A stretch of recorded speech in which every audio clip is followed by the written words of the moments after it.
Hello and welcome to my review of the LS2 Pioneer MX436.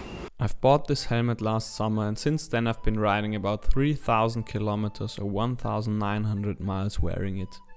During that time I took it on an awesome adventure trip to Romania where I had the chance to experience the Pioneer in a range of different scenarios. In this video I want to share my experiences with the helmet with you. I'd describe the Pioneer MX436 as a classical dual sports or adventure helmet, featuring a visor with a very wide field of vision. Although LS2 claim that the visor is optically correct, I'd say it's not 100% optically perfect. Nevertheless, it has never irritated me and I wouldn't even have noticed it if it hadn't been pointed out to me by other riders.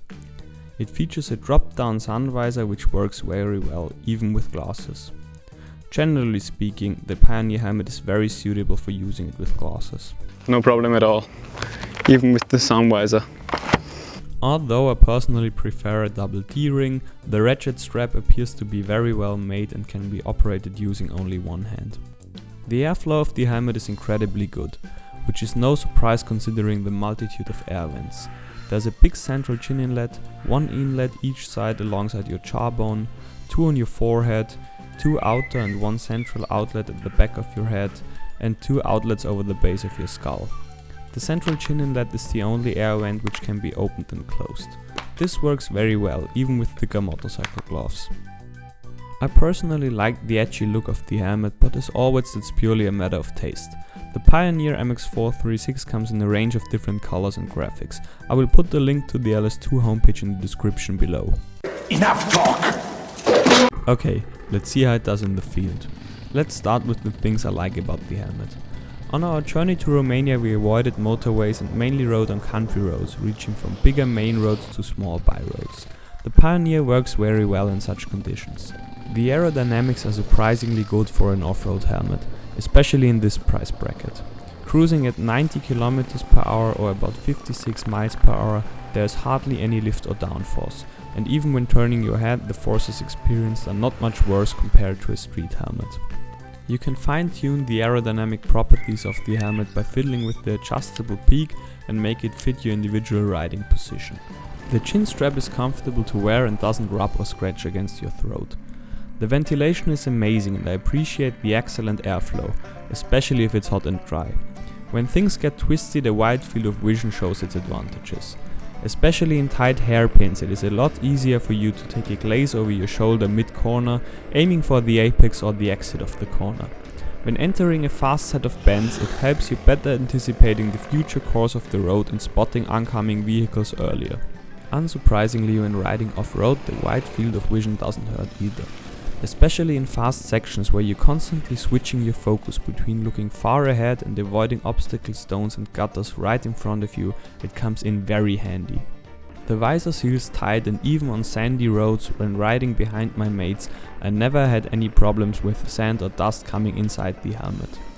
We experienced very hot conditions and as long as you're riding comparatively swift, the airflow of the air vents is by far sufficient to keep you cool. Only if you're really pinning it and therefore have to work harder, you start to crave for off-road goggles instead of the visor. Luckily the Pioneer helmet allows you to wear goggles even without dismounting the visor. You simply keep the visor open and put your goggles on. Because I wanted to keep my luggage to a bare minimum, I opted for another solution. In sunny weather I would simply open my visor and use the sun visor to protect my precious eyesight against flung-up stones, dust, suicidal insects and other objects. Of course this meant that my face was covered in dust from the eyes down, temporarily giving me the full beard I've always wanted. The only downside was that dust would get into the mechanism of the sun visor. This meant that the sun visor got sluggish and hard to operate from time to time. After carefully moving the sun visor up and down several times, the dust trickled off and the mechanism was smooth again. My ingenious open visor method only reached its limits when things got far more technical and less sunny, so that I couldn't use the sun visor anymore. Riding up a very steep trail, heavily breathing, with the visor closed while shitting my pants because allegedly there are bears in the area, left me craving for off-road goggles. Particularly as the visor is either fully open or closed and has no intermediate steps allowing you to just open it as wide as a finger.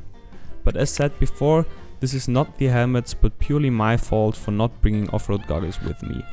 By the way, luckily we never encountered any bears, and what awaited us at the top of the hill was absolutely breathtaking. But that's a different story. Another thing worth mentioning is that despite it's not made from fiberglass, but from a special blend of polycarbonate, the LS2 Pioneer is a fairly light helmet, coming in at about 1300 grams in XS. That's including the visor and the sun visor. And now,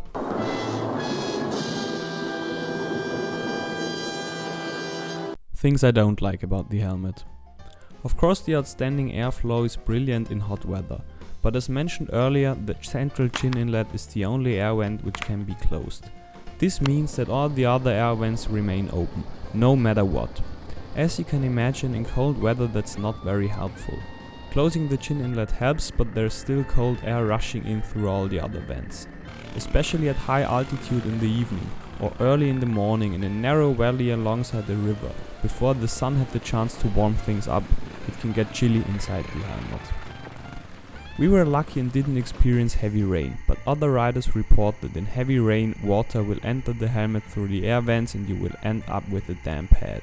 Furthermore, the helmet doesn't come with a pinlock visor. This means that in cold or humid conditions, and with the visor closed at low speeds, the visor starts to fog up despite its anti-fog coating, as you can clearly see in this action-packed freeze frame. But what annoyed me most about the LS2 Pioneer is that above 110 km per hour, or about 68 miles per hour, it is unbearably loud. On my last day in Romania, I had the dubious pleasure to infect myself with the bastard of a virus, which made me ride like Graham Jarvis and Valentino Rossi combined when it came to reaching the next toilet in time, and made kick-starting my bike a nerve-wracking task. Accordingly, I was quite eager to get home quickly and tried to get good progress by hitting the motorway back home. I didn't bring earplugs with me because I hadn't planned on using the motorway. Everything above 110 km per hour or 68 miles per hour was so loud that I seriously was afraid to cause harm to my eardrums. I improvised earplugs by cramming wet handkerchiefs into my ears, and only this made the journey back home tolerable. And yes, that was the only orifice where I used this technique. I've read that by blocking the lateral front inlets, the Pioneer will become a good deal quieter. I didn't have the chance to test this yet, but I've experimented with blocking them with my hand, and I've got to say it really works. It's still no touring helmet, but much better than before. Maybe I will make a follow-up video and report back to you with a better solution. Despite the noise, the aerodynamics are fine at such speed, and there is still hardly any lift or downforce. Another minor flaw is that the visor is chafing against the peak when fully open. This leads to small scratches on the visor. They don't affect my view when wearing the helmet, but are noticeable and annoying when looking at the helmet. Nevertheless, I'm sure there's an easy MacGyver fix for the problem, including sandpaper and some felt tape. Again, something for a potential follow-up video. I never had any complaints about the lining of the helmet, but apparently some riders didn't like it. Generally, LS2 make a great effort to consider customer feedback and implement improvements continuously. In this case, they improved the lining of the helmet mid-production. My mate Max, check out his DR650 rebuild video, bought himself a Pioneer helmet a few months after I purchased mine, and I've got to admit that the materials and perceived quality of his lining is way better than mine. So, in conclusion, should you buy one? If you're planning to take your BMW GS or KTM Adventure on a trip across the Alps on paved roads including long stretches of motorway during your journey to the mountains, then don't buy the LS2 Pioneer MX436 or you will be deaf by the time you arrive at the Alps. However, if you're going to ride mainly country roads and off-road, or if you're a weekend warrior who simply wants a versatile helmet to enjoy the occasional trail blasting, or if you're simply looking for a second helmet for daily use in hot conditions and don't want to go all wasps in your face jet helmet, then the Pioneer is a great choice for you. And it's great value for money. If you're lucky, you can buy one of these for around 120 euros. That's about $135, 105 British pounds or 317,000 Mongolian Tughrik. I'm very happy with the helmet, and value for money wise I have never seen a better dual sports helmet in this price bracket, making the LS2 Pioneer a great choice. If you enjoyed watching this video, please give it a thumbs up and consider subscribing to our channel for more videos to come. A big and thank you for watching. Ride safe, Lucas is out.